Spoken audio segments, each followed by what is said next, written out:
In this video, you will learn how to send a contract on HoneyBooks. First, log into your HoneyBooks account using your credentials. Then, go to your project. Navigate to the project section in the left sidebar. Click on the specific project for which you want to send a contract. If you do not have a project yet, you can create one by clicking New Project and filling in all the relevant details.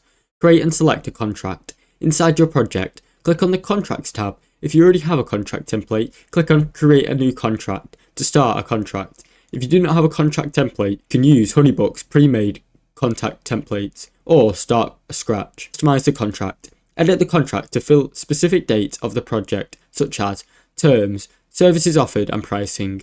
HoneyBooks will allow you to add custom fields, payment schedules and project select details into your contract. Add client details. Ensure the client's information, such as the name, contact details, are all correct in the contract. If the client is already linked to the project, their details should autofill into the contract. Send the contract. Once you're happy with the contract, click Send. You can add a message to personalize the email that will go with your client, explaining the contract and the next steps. Choose to send via email or directly through HoneyBooks, or you can create a link to share with them. Client signs the contract. The client will receive the contract via email or a link. They can sign it digitally directly within HoneyBooks. You will receive a notification when the contract has been signed. Track the status of your contract. You can track the status of your contract, awaiting signature and signed, from the project dashboard. HoneyBooks will notify you when the contract is signed. Thanks for watching. Don't forget to like and subscribe.